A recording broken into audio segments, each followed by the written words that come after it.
It's the Opperman Report. And now, here is investigator Ed Opperman. Okay, welcome to the Opperman Report. I'm your host, private investigator Ed Opperman. Now, you can find me at Opperman Investigations and Digital Forensic Consulting. If you email me at oppermaninvestigations@gmail.com. Our guest today is Bruce Mowday. Now, you can find him at mowday.com. That's MOWDAY.com. And the book we're talking about today, at least, I think I'm going to have him come back, talk about this other one. But the book we're talking about today is A Killer at the Door. Oh, what a miserable story this is, too. A Killer at the Door, the dramatic prison break and manhunt for convicted murderer Danilo Cavalcante. I'm probably butchering the name. But our friend here, Bruce Mowday, also wrote this book, Jailing the Johnston Gang, Bringing Serial Murders to Justice. And that's from that movie, A Close Range, but it's the actual story. So we're going to hear a little bit about that today, too. Mr. Bruce Mowday, are you there? I am here, and you do great with all your names, so thank you very much. Thank you, sir. I'd be glad to come back anytime you like. To kind of clue in the audience, I've been writing all my life, started off as a covered high school sports for a daily newspaper that's no longer around, and switched quickly over to hard news, and I was a courthouse reporter for a number of years, and I think I've seen more trials than most attorneys, because that's all I did during the day, to go from one trial to the other. And as you mentioned with the Johnston Gang, that was about 3 years of my life where I was out nights they were digging up bodies. I covered both trials, murder trials, hearings, and so that's where I got grounded in my writing about true crime. And from the Johnston Gang, there was actually two other of my true crime books. One dealt with the sniper slaying of two Kennett Square policemen, and the other, the multi-million-dollar theft of paintings from the noted artist Andrew Wyeth. So that's pretty much my background. Writing newspaper reporters, and I started my own business late in the 1990s because I wanted to write more and be less of a managing editor, and launch my kind of book career along with it. And as you mentioned, my latest book is A Killer at the Door. Actually, it's going to be released on February the 27th. So it's just a brand new book by Schiffer Publishing out in Akron, Pennsylvania. And this is a story that really captured not only the national attention, but internationally. Back 2 years ago on Labor Day weekend, the small county prison, Danilo Cavalcante was inside, and he's about 5 foot tall and 120 pounds, and he crab walked up the walls of the prison to escape, and then spent about 2 weeks out on the loose while a large number of law enforcement, sometimes up to 400 officers, were trying to catch him. Yeah. The crab walking, for the audience to understand, there's two walls that are about 6 feet apart from each other. So he has his hands on one wall and his feet on the other wall, and he's inching himself up. Now, just imagine, if you screw up, you're falling flat on your face, man, like 30 feet high. How do you train for that? Did they get into that? Because it just happened a few months earlier. Another guy got out that way. But were they training for this? I was talking with some of the younger generation, and apparently this is a move that you can see in some reality TV shows, and some of the younger people were rooting for him to stay away just because he was displaying this ninja warrior technique. So I guess Cavalcante knew about the first escape, and he was able to do it, and he got himself between it and the film of him actually escaping. And it was caught on prison camera, but security cameras, but nobody was watching the security camera when he did it, and he got out. Yeah, the first guy got caught right away. Like, as soon as he got over the wall, they caught him in 5 minutes. But this fellow here, I guess he was a little bit more more connected, I guess, in some ways, right? Because he had better timing, I guess, because nobody was watching the camera, and because of the shortage in prison staff, and it still goes on today, they didn't have a full complement of guards watching the prisoners out there getting their daily exercise. And too bad the one prison guard who was on the roof was on his cell phone, which he wasn't supposed to be doing. And so that really aided Cavalcante to get out without being seen. So it was a little bit of luck in there also with his skill and just kind of he wanted to be free. I got to tell you, Bruce, whenever I see like a prison escape, I get very suspicious. I think there's almost always some kind of indications of inside help, from the guards. Now, this fellow here, he had done a murder in Brazil, and he got out of there some way, makes his way to Puerto Rico, gets fake ID in Puerto. How does this guy have all these connections to pull all these things off? Interesting, because I agree with you. With most prison escapes, there's a lot of coordination. Inside helps something. This guy was a little bit different. In Brazil, he murdered supposedly, and he still hasn't been trial yet, but he's charged with shooting a friend of his over a unpaid bill for fixing his car. And he took off and he went into the jungles of Brazil, and the police were a little lax. Some of this is a little laxness on law enforcement. Down there especially, they didn't put his arrest warrant in the National Register until he made his way to an airport and flew to Puerto Rico. So I'm sure he had some help. He was a gang member down there, and he made his way. He got a fake driver's license in Puerto Rico and made his way to the port of New York. His sister lived in Chester County, a little bit north of where the prison's located, and he made his way, and there was a Brazilian community, and he kind of blended in, and nobody knew that he was really wanted for murder. They probably didn't even know he was here. So he had sort of that background. For a while, some of the police and the district attorney was calling him a trained survivalist. I don't think that's quite true. I think he got some training, just by doing it himself, by escaping down in Brazil. And the guards knew he was planning an escape. There's just so many things that were missed or not acted upon until he got out. And by the way, the whole cost of the escape, including lost business and all the law enforcement, was about $20 million. So this missed, signs would cost the taxpayers and individuals a lot of money during this escape. But he didn't really have many friends. He did some work up in the area with his sister. What kind of work? But it was obvious if he had any kind of help, he would have been long gone as soon as he got out of the prison, but he never really went very far. Well, what kind of work did he do?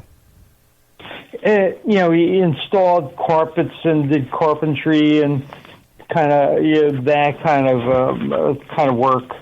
Like semi-skilled labor, I guess. Gotcha. And you said the prison staff was aware he was plotting an escape. Now, how do we know this? Well, the county public information officer confirmed that report that indeed that couple guards were told, and it came out that on the day of the escape, a couple of the guards told the new warden, and this is another amazing part.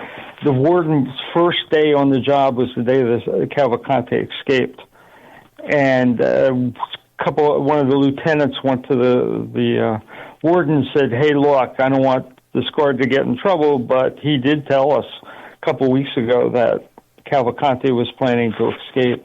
And that report was verified by county government. The county government's not talking, a whole Chester County government, about this because, they were understaffed. There was a lot of things that didn't happen. You had a guard playing on his telephone, and the guy escapes and costs a lot of money. But indeed, they knew that he was planning an escape. And the reason why he was in this prison to begin with was for a murder that he committed here in the United States, his ex-girlfriend, right? What was the circumstances of that? Oh, what a brutal murder that was. He had alcohol problems. He was unsure of himself. He had a temper, and he had found a girlfriend from Brazil during this little Brazilian community in the northern part of Chester County, and she had 2 children. And, it didn't go well, and there was actually a protection from abuse order, and he outran the police. And when the ex-girlfriend figured out or learned that he was wanted for murder in Brazil, she had threatened to go to the police and turn him in, which he didn't, of course, want to do because then he'd be extradited for murder back to Brazil. So he confronted the ex-girlfriend before she could get to police and brutally stabbed her, like 40-some times in front of her 2 children. What an awful murder.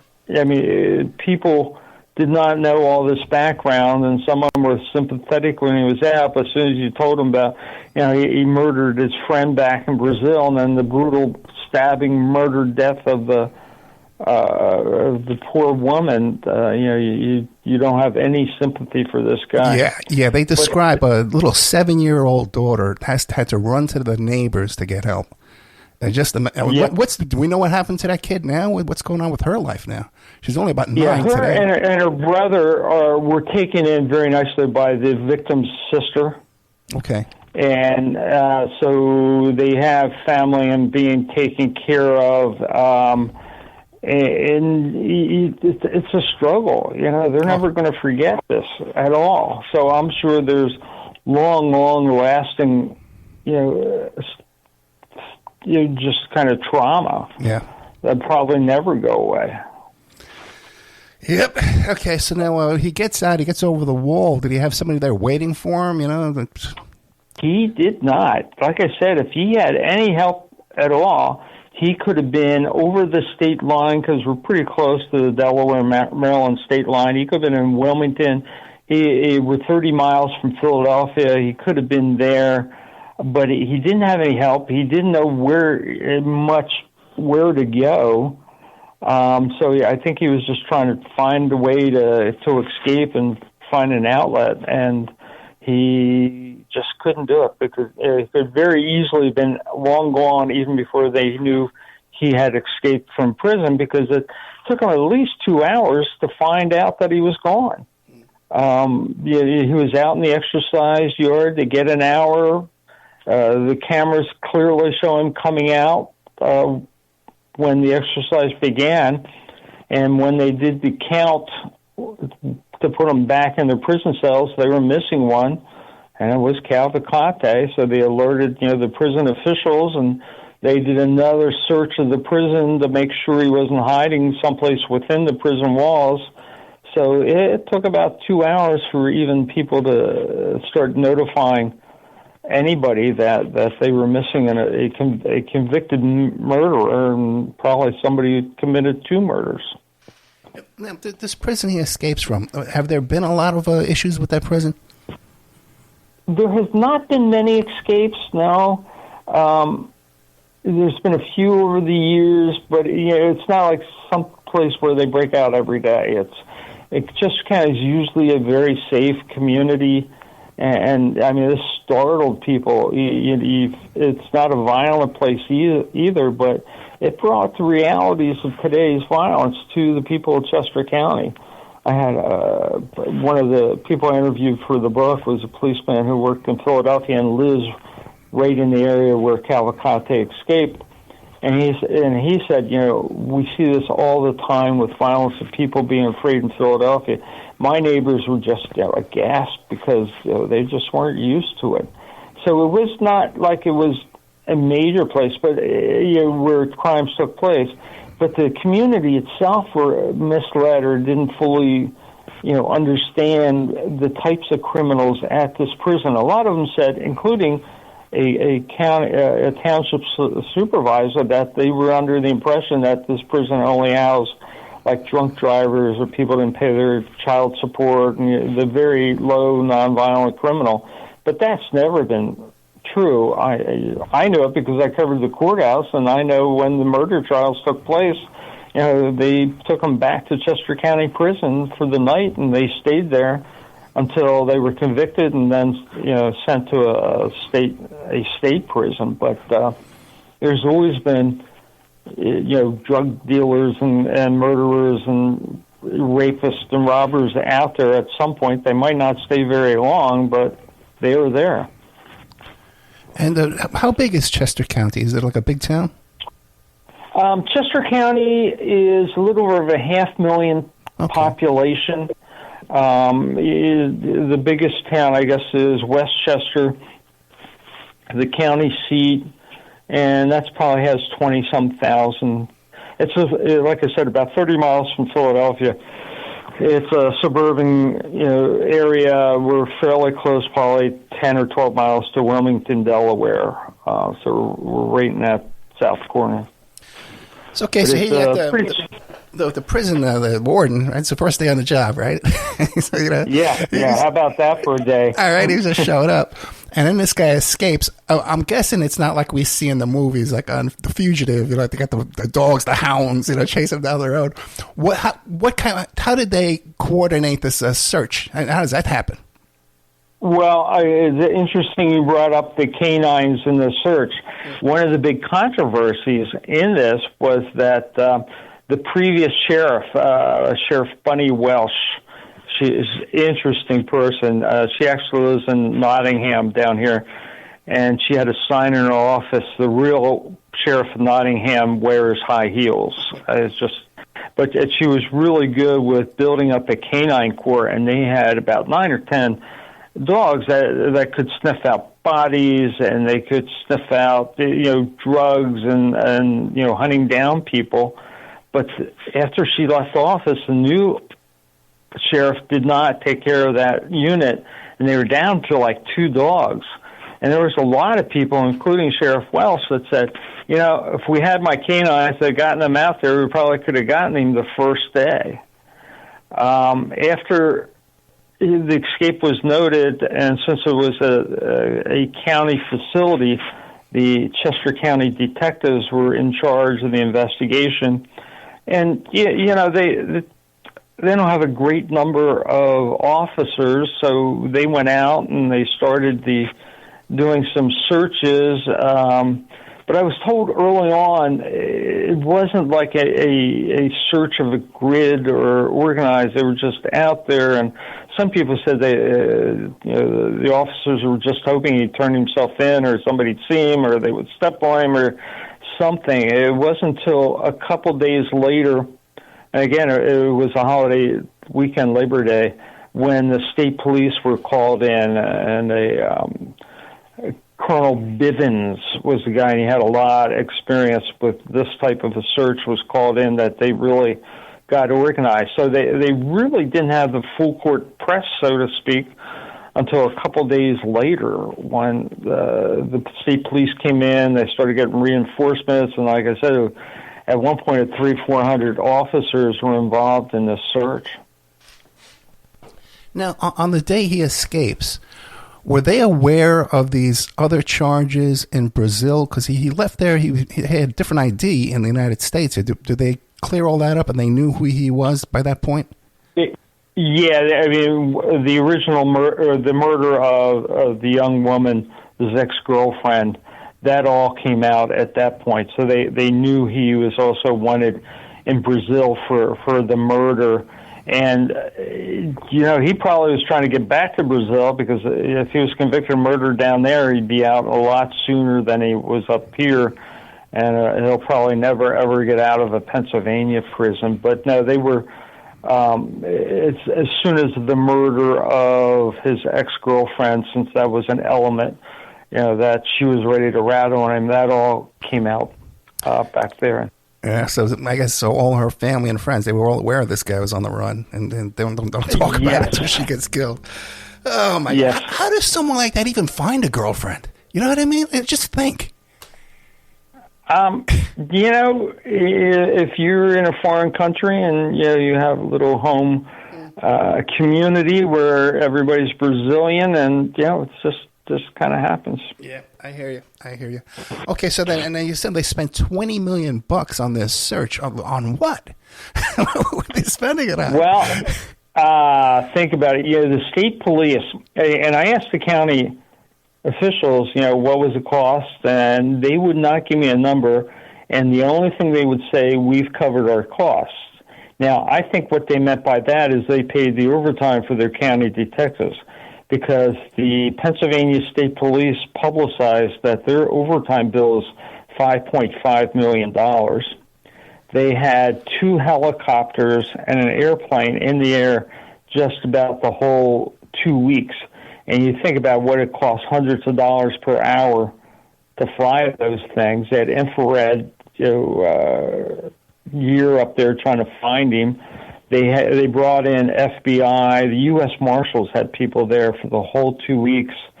State police were bringing in people from all across the state to help out and man some of these shifts because they were looking for them 24 hours a day. Then you think about what it costs to feed them. And one of the local fire departments, along with fire department, and I interviewed Chief McCarthy for the book. He said that he took it upon himself to kind of coordinate, and then the state police asked him to do that. That he was gathering food from the local Walmart and the local Wawa convenience store here, and he'd take the ambulance and fill it up with food and take it to the command post. And they commandeered another fire company to really be the command post. And you think about feeding all those people and the cost of that.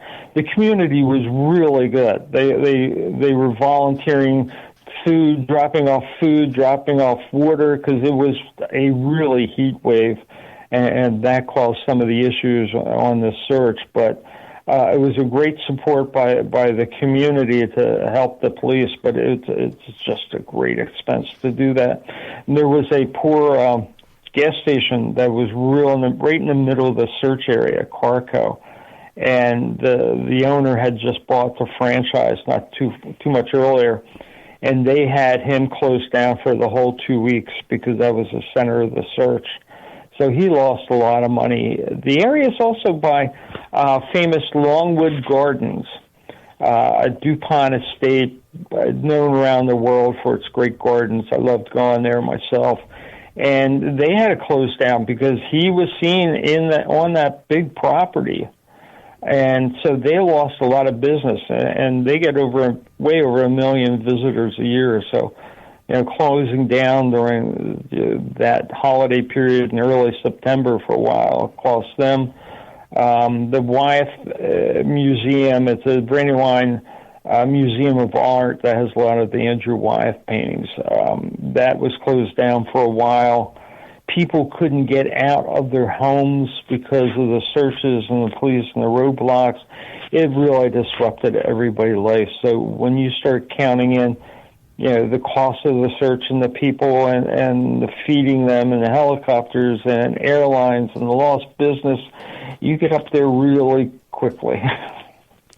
Yeah, when that cop killer, that guy Donner, remember him? Yes. Yeah, when they were looking for him, because he had a home in Las Vegas too, at Rhodes Ranch in Las Vegas, because he was doing his crimes out in California. So the cops went to the neighborhood in Rhodes Ranch, and first of all, they shot huge holes into this guy's house. Okay, I think even after they knew he wasn't in there. But then they shut down the whole neighborhood, and they wouldn't let the kids get off the school bus and go to their homes. They were ferrying them back and forth with guys with rifles. So I couldn't just imagine what was going on in this little tiny town here, in this little Chester.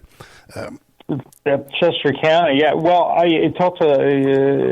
was doing some work at the time with an attorney, and he lived right in the middle. And he was not the only one that he had a similar story as others, where when his wife and son went out to a job and they were coming back, and anytime they were coming back, they had to call him first, and he would go out and meet him with his firearm, because everybody was afraid that this guy was looking to carjack a car, and when is the best time is somebody getting out of their car. So this was repeated by a number of people throughout the community. Now, some of the people just kind of nonchalant and didn't take any extra precautions, but most people were well on their guard and looked out for each other and precautions during this. So there was a lot of concern. Now, you mentioned the schooling. The escape was the first week of a new school year, and the local school district had scheduled some, fire escape drills and things, and one took place right after the escape, and the superintendent got really hammered for allowing the kids out there while a murderer was on the loose. But the problem was the police never told them that he was on the loose and was a murderer. It took them over 2 hours to call the local grade school to let them know that something was going on, and their message was, there's been an escape, don't worry about it, we're on it. Not that it was a murderer, not that it was anything else, and luckily the principal called the superintendent got involved and said, shut everybody down.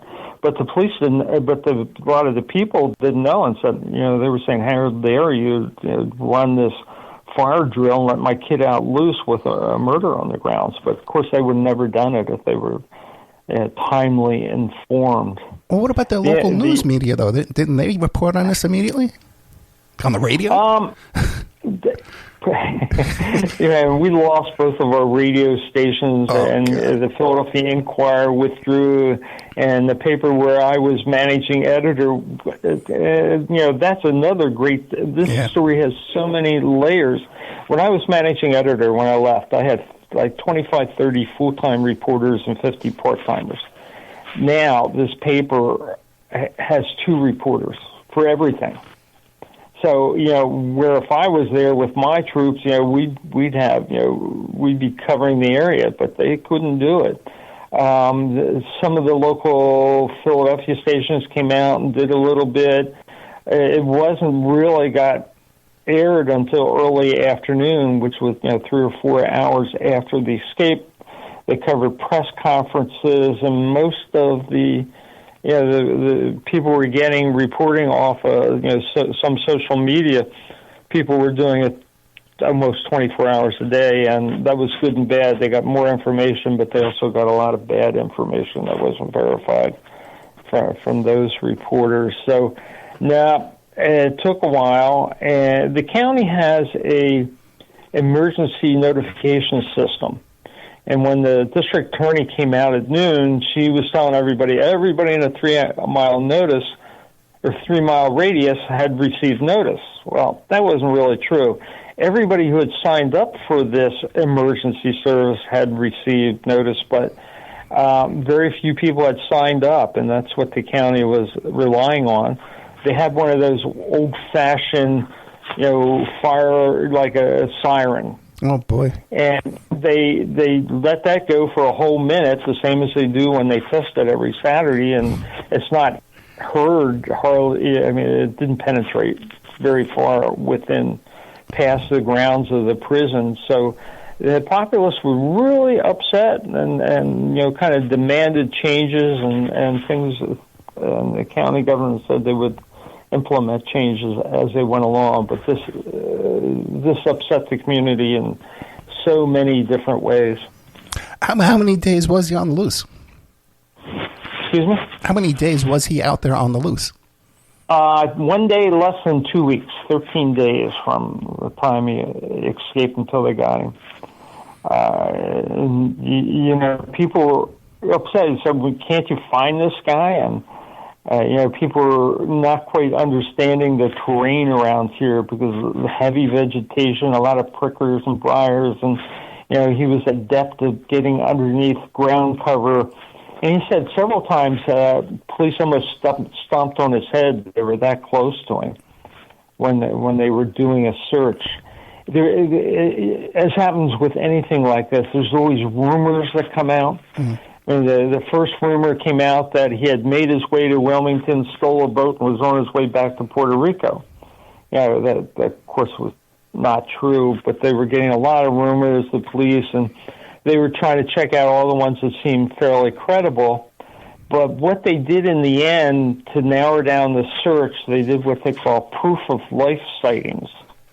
And this was at Longwood Gardens, and some of the residents, they had cameras out, trail cameras and cameras, security cameras. And every time Cavalcante was seen, they would notify the police so they'd at least know in the vicinity where he was. But that wasn't optimum either, because sometimes it took 12, 14 hours for the police to be notified that Cavalcante was seen in a specific area. The whole area and where he was running around, there was some housing developments. There was some county home for the invalid is right next to the prison. There's retirement communities, nice other communities out there, developments, but a lot of woods also. And like I said, Longwood Gardens, a lot of that is open land. Yeah, Pennsylvania, that's hunting, because I'm from Staten Island in the Bronx. And so, everyone that went hunting, they went hunting in Pennsylvania. Most of the hunting's a little bit north of us, but it's the same type of country. You got the rolling hills, and you got thick, you got forests and trees and underbrush. And I talked with some of the police that were doing the hunt. And they said, it was so thick that they'd get down on their hands and knees and they couldn't see in front of their face. And, they come out all picked up with briars, and it was not an easy thing. Plus, like I said, it was in the 80s, it was in the 90s, I think, most of the time. They're out there with all their heavy gear, which could be, 40 and 50 pounds on their backs, crawling through this. It was not, an easy job that they were doing. Well, then what about Cavalcante? Because he's out there in this mess, too. He has no water. He has no food with him. He doesn't have a proper outfit, you know what I mean? Proper shoes and boots. Well, by the way, what do you have on his feet? Those sliders from jail? Yeah, I think he had sneakers. They allowed him, at the time, they allowed all the prisoners kind of do civilian clothes. Okay. I think he had sneakers, he had pants and shirts on, but he didn't have an orange jumpsuit or anything like that. They now mandate orange jumpsuits for the prisoners, but they didn't then. So unless you looked real close, he had the prison issued regular clothes on.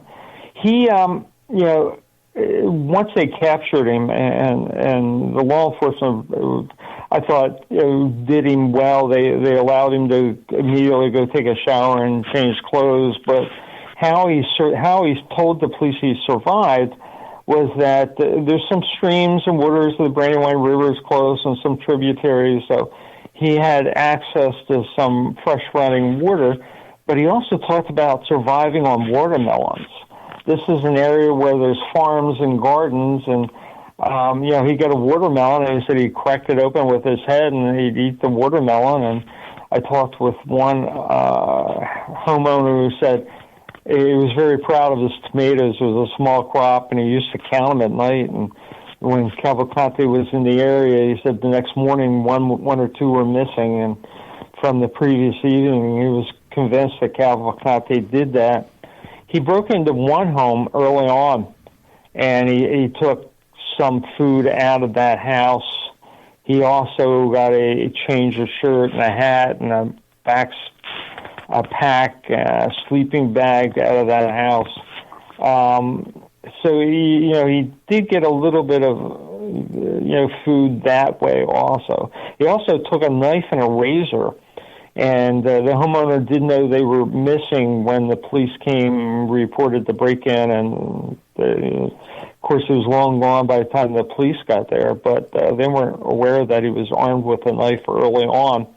And later on, when his mugshot, or when his photo showed up through a Ring doorbell, he was clean shaven, and they thought that indeed he was getting help because his facial look had changed, but he had asked to use that razor he had gotten to shave, and he did it on his own. So I'm sure he was hungry. He found enough to eat and drink to kind of survive. It must not have been nice though out there for 2 weeks out there in that heat. Bruce, we're talking to Bruce Maude, okay, and his website is maude.com. And you can meet him in person, too, if you go to the General Warren Inn in Mayburn, Pennsylvania at 5:30 p.m. on March 13th. And what's that, like a book signing or speech? What are you doing there? Well, I've done a couple talks there with some of my other true crime talks, and this is a old inn that predates the American Revolution and was on pretty close to one of the sites of the battle in the Philadelphia campaign.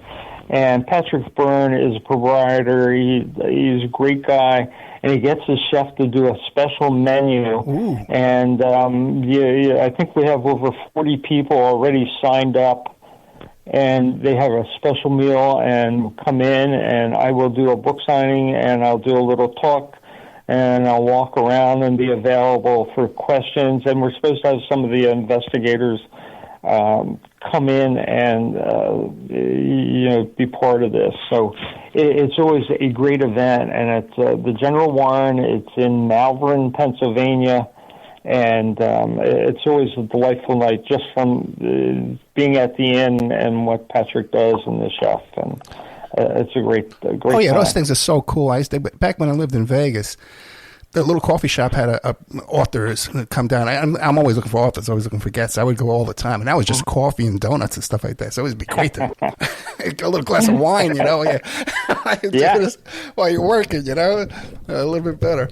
A couple of questions for you. Last night I did one at the King's Tavern on King's Highway outside of Coatesville, and it's a Sunday night, and they said come on in, and so I had a book signing, and they had roped off a part of the restaurant. I saw some people I hadn't seen, sold a lot of books, and it's delightful. I like getting the idea and researching and writing the book, but what I really like about doing the books is getting out and talking with people and getting their takes, and they always tell me stories, and it's delightful doing it at the restaurant, or I do a lot of historical societies and just a lot of places I give talks. Yeah, and I tell you, if you have a friend that wrote a book and they're doing one, go down there and show up. Even if you already have a free copy of the book, go down there and show up to these things to support the authors. You know what I mean? Because I hate it when if you're there when they're sitting at a table. Yeah, oh yeah. I've seen signings like that. That's heartbreaking. As you know, it's a whole art to the promotion and when you do it, not to do too many in the same place because they come to one, they won't come to the other, and even authors are usually pretty shy.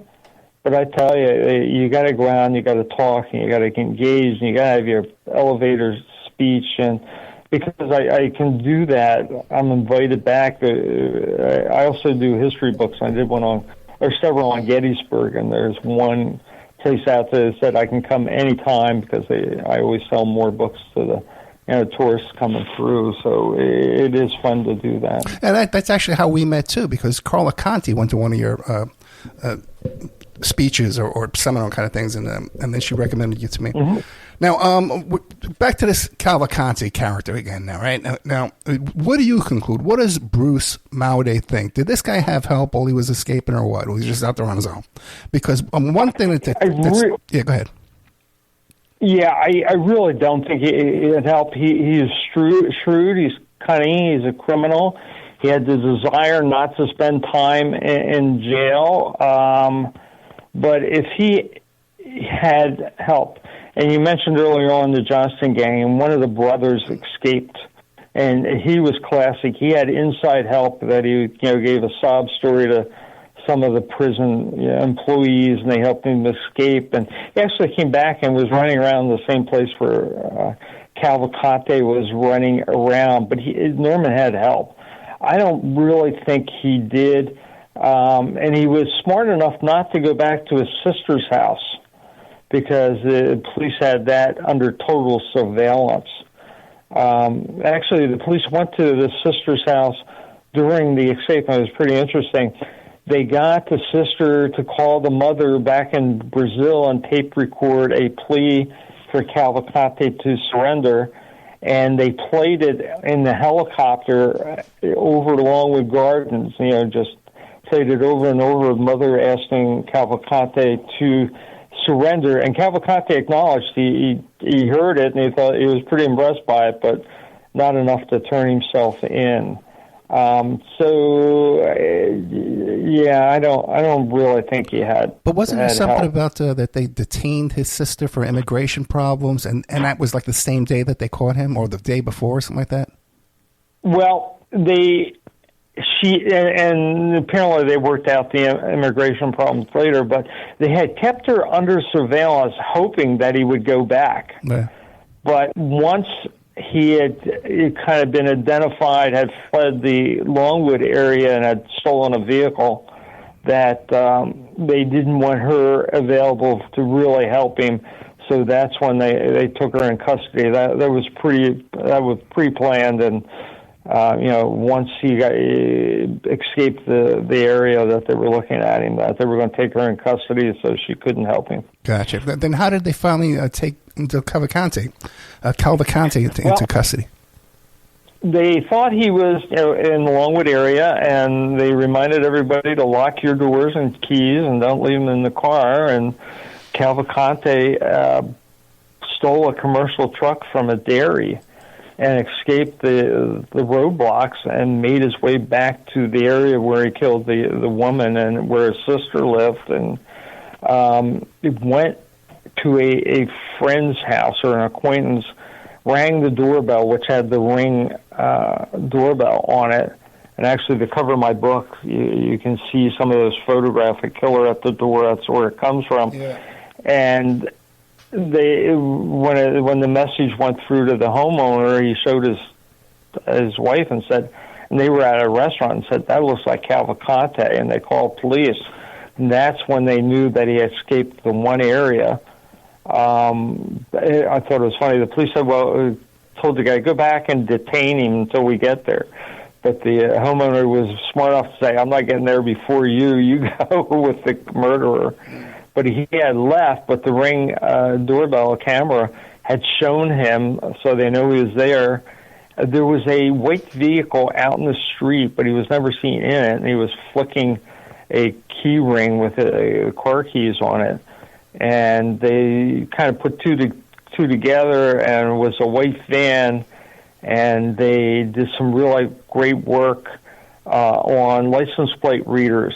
They knew where he generally was, and and since it was early evening, there wasn't tons of traffic between the Phoenixville area and Longwood Gardens area, and they actually found the truck and the license plate and went to the owner before they realized the truck was even gone.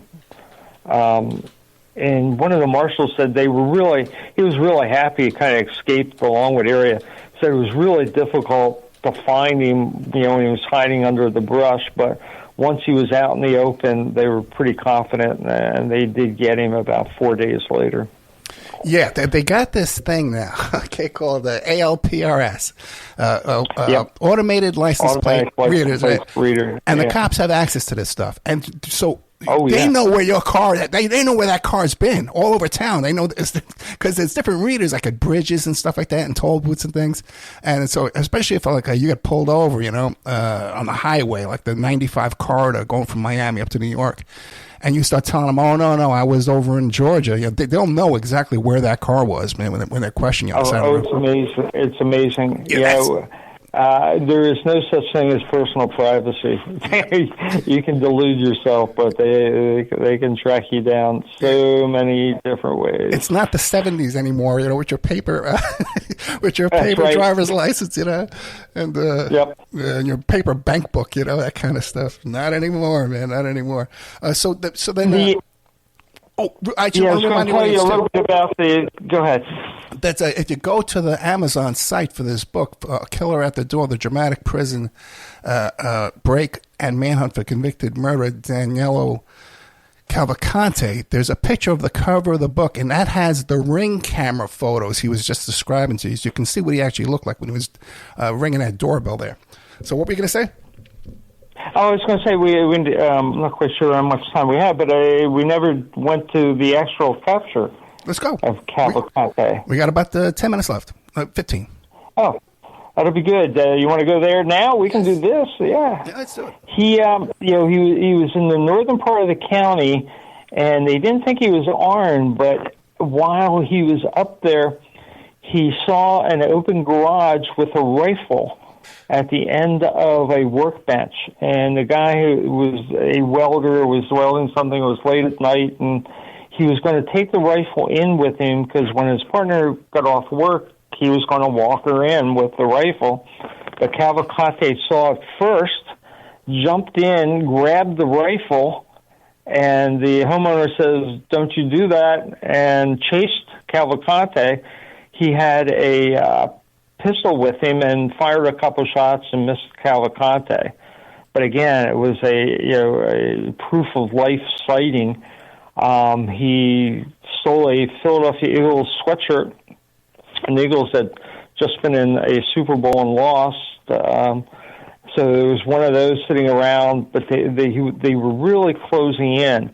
The hot weather had broken enough that the infrared seeking devices could be a little bit more help. And the night before he was captured, the plane thought indeed that they had spotted him in northern Chester County. And as they did this, a storm came in, and they were afraid the plane would get hit by lightning. It was a pretty bad storm, so they put the plane down. But they had the area, and they got some of the officers on duty, and they made a ring around where they thought he was. And they stayed out there during the storm. And then next morning, the plane was up, and sure enough, he was what they thought he was still there. Well, wait, Bruce, let me ask you a quick question. What use is an infrared plane if he has a truck? He's got a truck now. You can't spot him inside the truck. Oh, no. He abandoned the truck and took off again across the lands. Yeah, no, he did. After the ring doorbell and he tried another person, he abandoned the truck and again went off on foot and was hiding, in forest areas. And Gotcha. It was less. Yeah, it was less forestry up in northern part of the county where he was, but there's still enough places he could hide. He's back on foot. But let me ask you this: you're saying he went back to the neighborhood where he killed his ex-girlfriend, and he went to those neighbors looking for help? Yep, because he had worked with one, but again, it was the Brazilian community, and he thought they would help him, and he really needed help. Yeah, I guess it was so desperate at that point, right? What else are you going to do, right? They're playing your mother's voice from a helicopter by that point. They try anything, man. Oh, my God. Pretty much. Give me some help out there. Yeah. And they had spotted him, and they put a ring around him, and they came up, and they did surprise him, and the rifle was pretty close to him, and he made a motion to grab it. And one of the police officers had a canine by the name of Yoda, and unleashed Yoda, and Yoda went in underneath and grabbed him around the head, and that's how they dragged him out and put him in custody. So it was an amazing job in the whole hunt, and how the modern technology, with good police work and the use of canines and what it took to capture this guy and get him back in custody. When you think about it, that is pretty impressive. It's a small town, small police department. They don't have this happening all the time where they have this, they're doing these manhunts all the time. And there's one guy out on his own, they've in the seat of his pants, living off a watermelon, walking in people's houses, taking their rifles from him, it was just amazing 2 weeks. Yeah. And life was disrupted. People couldn't go to work, this and that. Actually, this Sunday when Saturday night into Sunday is when took the truck. That Sunday, I was supposed to give a book talk up there in the area where he escaped to. And I remember the people where I was supposed to give the talk and said, "You still want to do it?" And I said, "Oh yeah, I'll talk a little bit of history. Maybe he'll come in and listen." I don't know. Maybe Bruce Maude was out there helping him. I'm starting to get suspicious. This whole book is a cover for Bruce's involvement. Look, you can be my next book. Tell me what's going on. There you go. Now, what about now? Okay, just imagine too this warden, right? He starts a new job. Yeah. He doesn't get a day off for 2 weeks. He's got to show work every single day. Now, what happens now? Now we got the guy. We got him away. He's in handcuffs. We got him put him in a tighter jail cell this time, right? What about now the aftermath? You know, the improvements to the prison, the investigation, the internal. What happens now? Swept under the rug, or did they really look into this? The county knew they had a big problem with the community, and all the bad publicity, and they went out and did a couple big town meetings. And I went to one. There was just hundreds of people there, and some of the county officials came out and they apologized, and the prison warden was there, and the emergency service guy was there, and the head of the prison board was there, and they immediately started. We're going to get more cameras. We're going to authorize more positions. Somebody's going to actually watch the camera. The security cameras as they did it, and they were going to enclose part of the prison where the exercise yard was. A lot of money, and from what I understand, they're still having real problems getting guards, and they're still grossly understaffed. And I haven't heard a report of. I know they've made some improvements. I'm not sure how many. Actually, the taxes in the county just went up, and part of the reason people were told was because the updated security at the prison. There's a lot of ramifications still going on because of this, and it's not settled yet. But they are responding. Yeah, it's such a miserable job, man. And correction officer is such a miserable. Having to go into that place every day is very hard to attract people. There aren't the right kind of people to want to work in there. You're right. I've been in prison 3 times, all doing reporting on stories, and every time I walked out, there's no way I want to be inside as a prisoner nor as a guard. Oh yeah, I hear you, man. Yeah, it is a miserable place. So now, jailing the Johnston gang, bringing serial murders to justice. Now, this we talked about it briefly at the beginning, but this is that story from Close Range, right? From Christopher Penn and all those guys. It's a real story of Close Range, yes. I wanted to do the book after the trials, and I was turned around by so many publishers because there's no heroes in this. And what the movie did was made the Sean Penn character, Bruce Johnston Jr. character, a lot more sympathetic than he really was, and that's how they got around it. But I finally worked with Barricade Books from New York to get my book out, and I did it.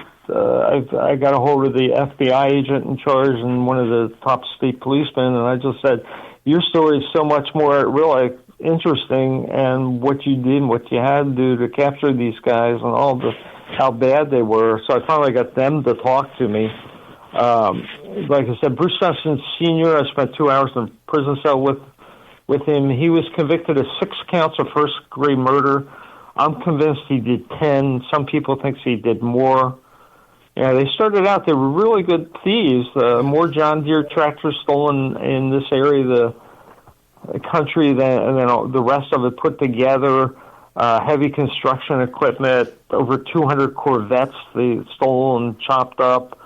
They stole from anything, and they would they would steal an order. If you needed something for your house or your car, you put in an order, and the next day you'd have it for half the price. They were good thieves, and they had somebody that knew how to dynamite safes, and somebody else was really good with stealing cars, and they had the lookouts, and they were always armed. This was a major kind of crime ring out here. thousands and thousands of thefts these guys were responsible for, and they got away with it for a long time. I mean, they were charged, and occasionally they get a little bit of jail time. But one of the things they were really, really good was intimidation. And my favorite story is one guy had his tractor stolen, and he was supposed to go to a preliminary hearing. In the morning, he got in his truck, and there on his front seat was a stick of dynamite. So, he got the message, you don't mess with these guys. I tell you, though, man, I think if they were a little less heavy-handed, they probably would have continued longer, because chop shops can go on forever. They're getting paid by insurance companies. You know what I mean? And even cops need cheap auto parts, too, so people tend to look the other way with that kind of stuff.